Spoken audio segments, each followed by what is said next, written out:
It's Tuesday, February 2nd, 2021. We'll be having the Grant County Fiscal Court meeting by Zoom. Cherish, if I can have you call roll. Absolutely. Magistrate Humphrey. Present. Magistrate Coldiron. Present. And Magistrate Riley. Present. And Judge Dills. Present. All right. Moving down to item number 3 on the agenda, approval of the minutes of the previous meeting. Having reviewed the minutes from the previous meeting, make a motion that we approve the minutes as printed. I second. Motion made by Magistrate Humphrey, a second by Magistrate Codar. All in favor by saying aye and raise your right hand. Aye. All in favor? Motion carries. Moving down to number 4, fiscal matters. Our first items, A, approval of claims drawn on the general fund, the road fund, the jail fund, along with transfers as presented.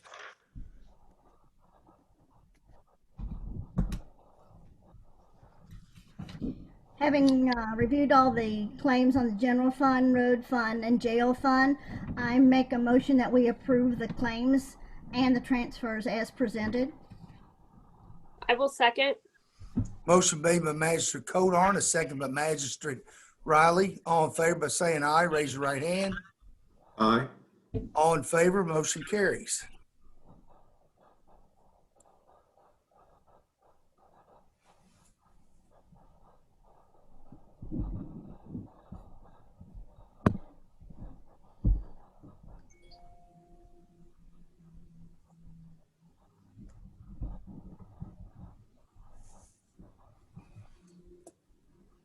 Item B, KRS 64.527 provision, the 1.4% increase effective January 21st. And this will be on the magistrates and the county coroner that we received from the state off the current CPI. Both of them fall under the same category. We just do both of them as one motion. So if I can have a motion for the magistrates and the county coroner.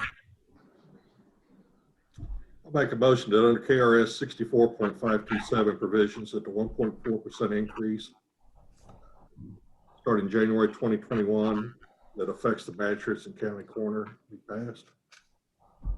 I second. Motion made by Magistrate Humphrey, a second by Magistrate Codar. All in favor by saying aye, raise your right hand. Aye. Aye. Indicates all in favor. Same things. Item C is KRS 15.765 provision of the 1.4% increase effective January 21st. And the item will be on the county attorney. I make a motion to approve the 1.4% increase as of January 2021 based on KRS 15.765 for the attorney. I'll second. I have a motion made by Magistrate Codar, second by Magistrate Humphrey. All in favor by indicating by saying aye, raise your right hand. Aye. Indicates all in favor, motion carries. Moving down to item D, the CPI increase amendment for the Grant County Clerk Tabitha Clemens budget based off the same as the 1.4% increase issued from the state on the CPI.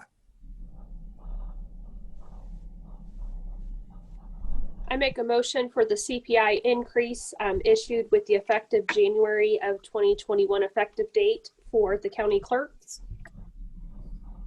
I I'll second. second that.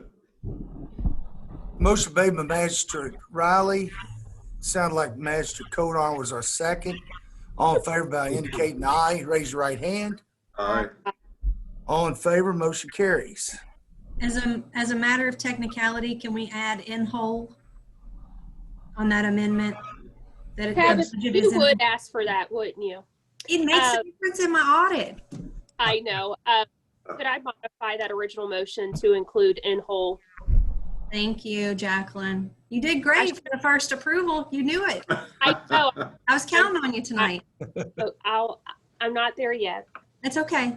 We all have days. Last item we have under fiscal matters is item number E. This just came in yesterday, and I apologize for the add-on on the agenda.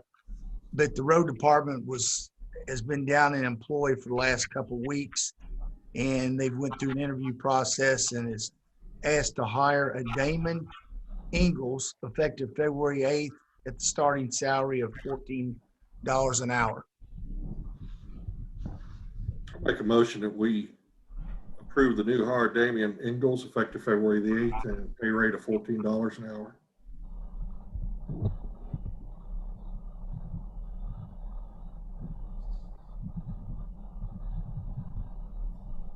I will second the motion. Motion made by Magistrate Humphrey, a second by Magistrate Riley. All in favor of saying aye, raise your right hand. Aye. Motion carries. All in favor. Moving down to 5 old business. We don't have anything listed previously from old business. So we'll move on down to item number 6. Honored to have the Strand Group present with us, or the Strand Associates present with us. And I'm going to have Deputy Judge Executive Colton Simpson introduce him. As any of you don't know, Colton is the coordinator for the Heritage Trail, and we are the agents of the finance portion of the Heritage Trail. So, Colton, would you introduce our Absolutely. guest? Absolutely. So I think I can speak for much of the community and many people from Northern Kentucky when I say that we're very happy to have. Hey, Colton, can you get a little closer to the mic? Sure. I don't know if that's even possible. Can you hear me? You're still real low volume. Is this better? A little bit. Okay. A little bit. Keep going. Well, we're very happy to have with us tonight Chelsea Burke and Mike Woolham from Strand Associates. And they've been awarded the first phase of the trail, of the Heritage Trail. And we're just very excited to get this moving. And they're very experienced and very knowledgeable of coordinating with the state in many different aspects. So before I take too much of their time, please welcome them and introduce yourself and tell us a little bit. Introduce yourself to the county and tell us what some of your qualifications are and some of the things that the court can expect, please. Thank you, Colton. Can you all hear me? Yes. This is my first time on here, so I wanted to make sure. Good. Okay. So yeah, like Colton said, I'm Chelsea Burke. A lot of you all may know me, but very, very excited to be a part of this project, and we're really looking forward to it. Mike Woolham's on here as well. I'll let you kind of talk a little bit about our firm, Mike, and then I'll take it from there. Thanks, Chelsea.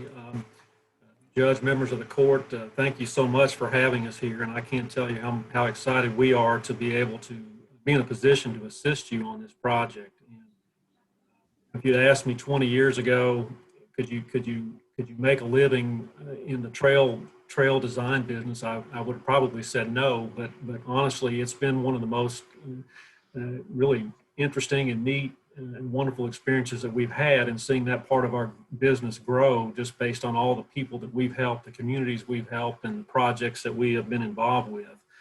Our firm is actually based in Lexington. That's where Chelsea and I are located.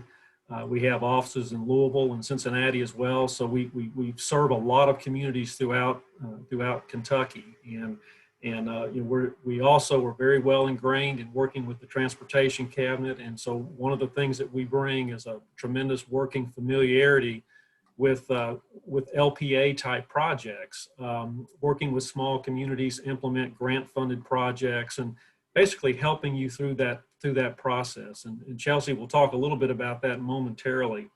But we see ourselves as your, I guess your eyes and ears on this project, and we feel like it's our job to help you make responsible decisions. You all will be in a position to make informed decisions with the process that we outline. And I'm going to let Chelsea kind of speak to that, and And as we go through, if you've got questions, we're happy to answer any questions about our firm and the projects that we've been involved with. But we do bring a tremendous amount of experience to bear on these kinds of undertakings from start to finish. Chelsea? Yeah, so, we're really here to kind of talk about the Heritage Trail, Section 1. As you know, it was awarded funding through a TAP grant. So, with those types of projects, there's a really specific process that goes along with those. And so that's kind of the main thing that we're here for, is to just help guide you all in that process and make sure that we get you all familiar with it and hit all of those steps that they kind of require for those types of grants. So we're just really excited to work with you all, and we have not only working with Grant County Fiscal Court, we'll be working with Fitness for Life around Grant County members, Heritage Trail Committee members, KYTC. There's various other stakeholders that'll be involved that we will work with, and the public too. Those, it's for the public, so we definitely want to get their input as well. And it's really just kind of getting all those parties on the same page and getting that input so that we can really help kind of guide in the decision making and just make sure that we do our best in maximizing and leveraging those grant funds so that they're used in the best way possible for everyone on this project. It's really super exciting. I know I've been looking forward to, several of you all have been looking forward to it for quite some time now. So it's very neat that we're kind of starting that process and getting it moving forward. And so the big kind of approach to this is there'll be kind of 2 phases to the project. The first phase will be kind of a preliminary and scoping phase and developing that plan so then that we can move into that second phase, which is the implementation of the project. So, we're prepared to help on our end, and just very, very excited and looking forward to it. And I know that a lot of the folks involved have just a lot of enthusiasm for it as well. So it's very, very, very neat. And, I won't kind of get into all the weeds, but that's kind of the gist of it. And we're just really here to help. And we hope that this gets implemented as quickly as possible. So just go ahead and let me know if you have any questions, but it's kind of what we're here for. Thank you, Chelsea. Absolutely. Anybody have any questions for Strand and Associates? Judge, I had a comment in the aspect of many, many, many years ago, this was a dream, a discussion with some of Heritage flag members, Fitness for Life around Grant County. And there was a lot of input, probably 5.5 years ago, that took place in the Williamstown cafeteria. And it's just interesting that when a group of folks continue to conversate and apply for grants and not losing a vision, something like this to come to our county over time is pretty impressive. And Tabitha, was a member of Fitness for Life around Grant County many years ago. I think I served probably 5 or 7 years. And since then, after having children, and only so many hours in the day, I haven't been, an active member, but have been an advocate, behind the scenes. And it's just really cool to see something that I was previously a part of many years ago now finally get to this point, of having an outfit such as the group that's here today to help facilitate the TAP grant. It's pretty cool. And this is, still only the beginnings, but it's, would you say, Tabitha, probably 7 years of discussion, 6 years. You're aging us. But I just look back at a point in time in my life when I used to do group fitness in this community. And boy, do I wish I still had those hours, but I just think it's cool that we've finally gotten to this point as a community, and there's been a variety of stakeholders that have helped get us here. So it's exciting. It is exciting. We want to keep that energy moving. That energy is foundational in not only this first phase, but every subsequent phase. Yeah, I have a couple questions regarding the Heritage Trail. I know, as you say, it's been in existence and planning for about 7 years. I'm wanting to understand when we might see some tangible products of this plan. I know, I hear and I've heard, and I'm sure everyone across the community has heard, but when we say on the preliminary, we develop a plan, it was my understanding the per se Heritage Trail was already planned. So when you say develop plan, what stage are you actually talking about here? Yes, so the Fitness for Life group definitely developed a very high-level plan for the overall connectivity from north to south of Grant County. And so really this first phase and the plan is just kind of honing in on a smaller section of that large plan and just making sure that we have it developed in a way that can be obtainable with the funds that were given to Grant County through the TAP grant. And so it's just really honing in on what exactly that connectivity looks like for this first section, and just making sure that it is feasible with the funding that was given. And just making sure that it meets kind of all the goals and objectives that these members that I had mentioned earlier, just making sure that it hits all of those goals and objectives. So are you talking about on the implementation side, then are you talking about the tangible product being yes. made? You're going to go out and get contractors at that point, or whichever you see fit as to get that trail physically built? Right, yeah. So then after that will kind of come the final design. From that, we'll have to acquire the right of way to do construction. We'll have to have an approval through KYTC on the environmental side, and then all of that to say that the plans will get put out to bid at that point to have the Grant County Fiscal Court award it to a contractor, and then move on into construction. Okay, so the construction is included in the grant funding, is that correct? Yes. Okay. I'm sorry I'm being so inquisitive, but I think No, it's okay. across the county that have questions on this. Do we have a timeline on this?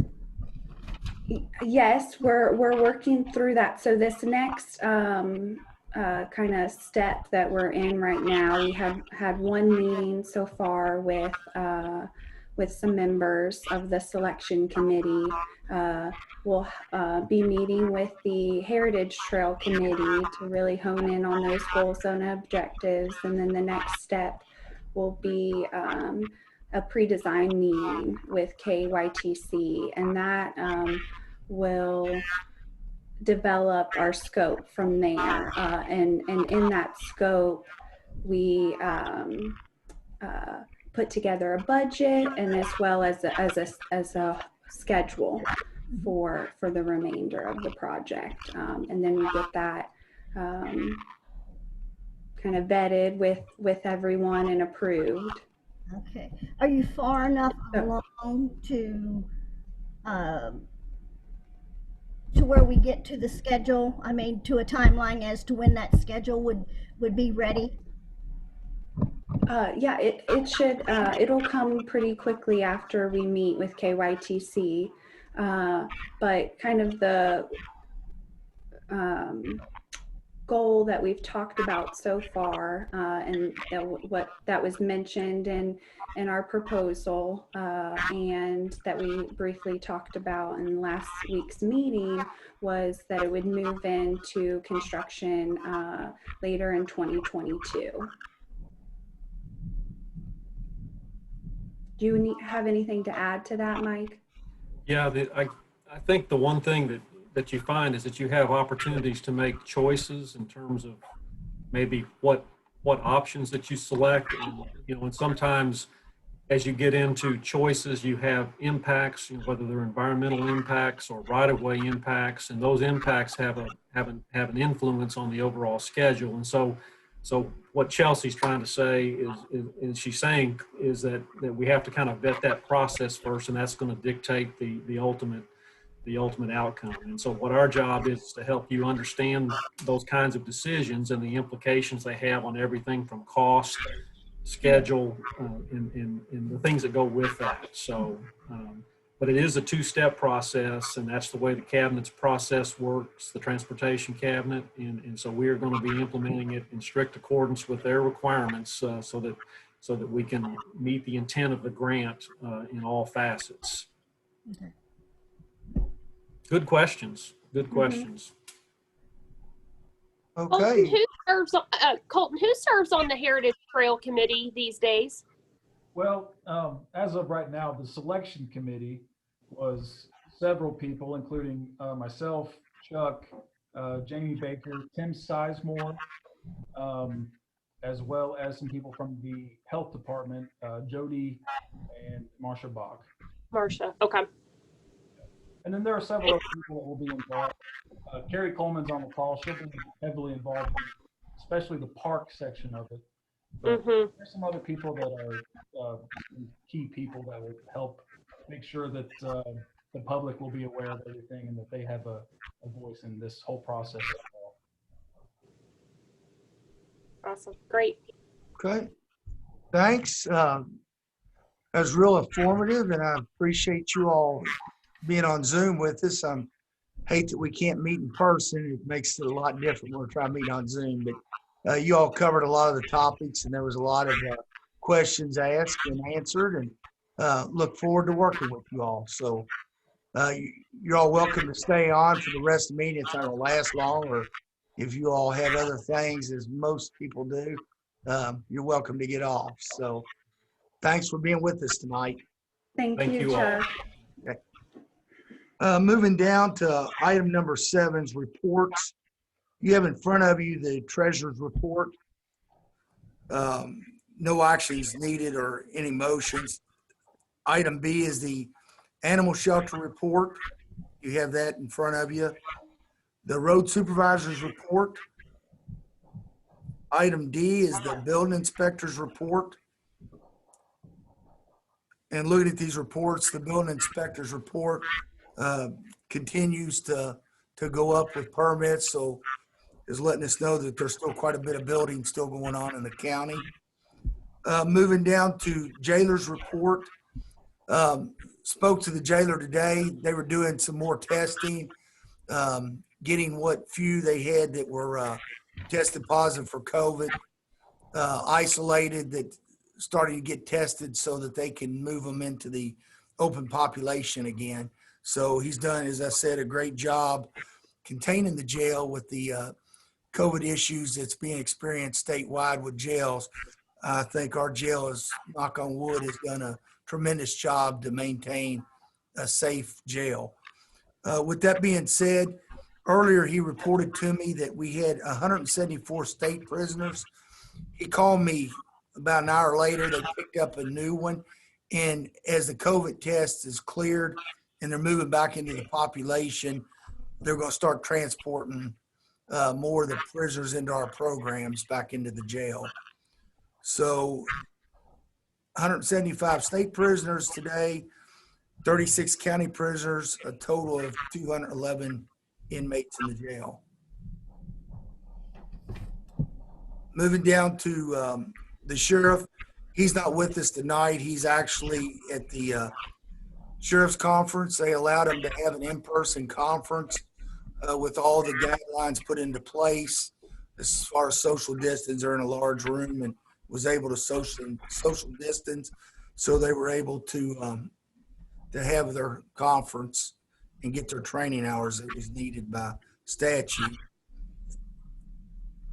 Moving down to the judge's report,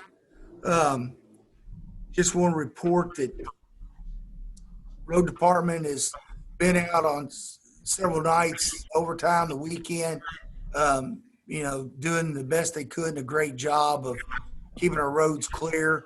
I know that it was hectic the other night when the snow started to fall. What was underneath of it froze after it had been already pre-treated. So they were able to get salt back down and get the roads clear. So doing a great job. So moving down to H, our magistrate's report. Is anybody have anything to report on it? I can start with you, Roger, if there's anything you have to report. No, I don't really have anything. I did, got sneezed. I'm sorry. Had our sign issue, our road sign issue, and I worked with Steve, and we had one out there on Hopewell Road that was disappearing about every 2 weeks. And so we tried a new thing out there. I don't know, I might have reported this before. We put it on a 10-foot pole this time, and it's still there. So. Hey, Raj, when we met with him last week as the road committee, I think he has ordered, Shauna checked me on this, like 160 road signs, maybe 173. It's insane. It is. It's horrible. I know the city of Crittenden down here, I was at their last meeting, and they had replaced, I don't know how many signs they had replaced, but every one that they had replaced were gone within a week period of time. And it's the same thing. They're twisting them till they can break them off. And so they was curious on the 10-foot sign how it's going to hold up. Well, it's held up so far. So with that being said, though, it'll probably disappear tomorrow. But Yeah. Knock on wood. Yeah. And that's all I got. Magistrate Codar? Yeah, back to the inspector's report. It seems like building is, holding its own, holding up. Also, notice there's 2 ribbon cutting ceremonies this week, one at the Williamstown Antiques and Artisans Plaza, and also the Starlight Roller Rink has now opened up, and we're wishing them all the success. It's great now that we have a place that our kids can go and enjoy, have parties and birthday parties and things like that.